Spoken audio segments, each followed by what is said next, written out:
Jail. Jail शब्द अगर किसी व्यक्ति के चरित्र से जुड़ जाए तो उसकी गरिमा पर सवाल उठना लाजमी है। लेकिन क्या किसी व्यक्ति के जेल जाने के बाद उसे घृणा या संदेह की निगाह से देखा जाना सही है? दोस्तों, जेल जाने के बहुत से कारण हो सकते हैं और कभी कभी उद्देश्य भी। माना कि दुराचारी, भ्रष्टाचारी, दुष्कर्मी जेल जाते हैं और ऐसे व्यक्तियों से घृणा करना या उनकी बेगुनाही पर संदेह करना स्वाभाविक है। लेकिन जरूरी नहीं कि जेल जाने वाला हर व्यक्ति कुकर्मी, चोर या बदमाश हो।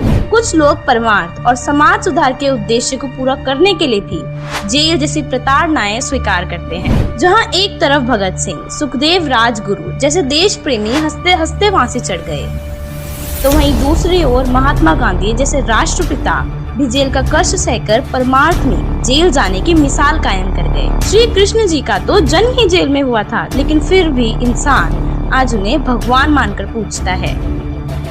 ईसा मसीह जी ने सत्य कहा तो जनता ने उन्हें शूली पर टांग दिया और अब वर्तमान में उन्हें गॉड कहकर संबोधित किया जाता है।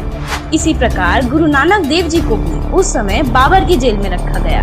दोस्तों, 15वीं शताब्दी में पोलैंड देश के निकोलस ने शोध में पता लगाया कि धरती घूमती है, लेकिन इसी जनता ने निकोलस को झूठा बताकर उसे फांसी पर चढ़वा दिया।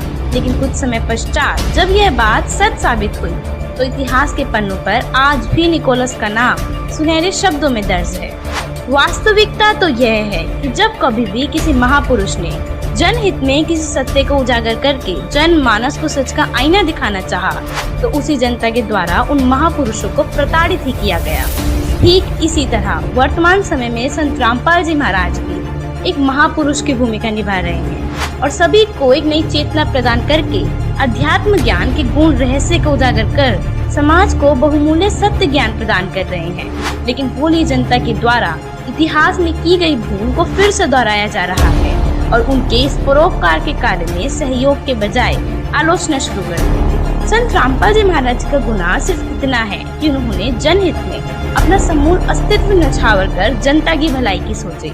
उन्होंने घर परिवार में सक्षम होते हुए भी समाज को अपना संपूर्ण जीवन सौंप दिया और इस परोपकार के कार्य में समय अभाव के चलते इंजीनियर की नौकरी को भी त्याग कर मानव समाज को दुखों के चंगुल से छुड़ाने और घर घर तक सद्भक्ति का संदेश पहुंचाने की ठान ली। दोस्तों, संत रामपाल जी महाराज जी ने वह सद्भक्ति जनता को बताई जो अनादि काल में किसी भी ऋषि, मुनि, संत, महंतों को समझ में नहीं आई और न ही इस रहस्य को समझने या समझाने में वह सक्षम रहे, जिसके परिणाम स्वरूप अन्य नकली धर्मगुरुओं की अज्ञानता की सच्चाई समाज के सामने आने लगी, जिसे बुखलाकर वो सब संत रामपाल जी महाराज के खिलाफ साजिश रचने लगे।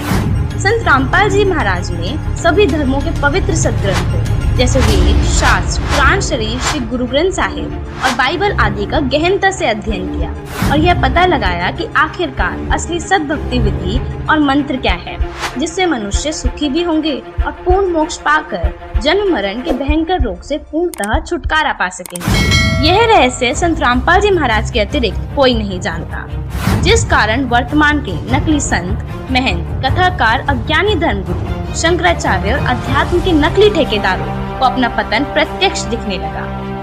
अपने धर्म की झूठी दुकानें बंद होते देख इन ज्ञानहीन संतों ने संत रामपाल जी महाराज जी की आवाज को पूरी तरह दबाने का भरसक प्रयास किया और जिसका परिणाम आज आपके सामने है। सतगुरु पृथ्वी पर संघर्ष करके समाज को सत ज्ञान से अवगत करवाने के लिए आते हैं और समाज उनको गालियां देते हैं, उनको जेल में डालते हैं। दोस्तों, इस वीडियो के माध्यम से हमारा आप सभी से अनुरोध है कि जो गलतियां हम पहले से करते आ रहे हैं उन्हें फिर से न दोहराएं। एक सभ्य और शिक्षित व्यक्ति होने का परिचय दें। आप भी सिर्फ एक बार संत रामपाल जी महाराज जी का सत्संग जरूर सुनकर देखें।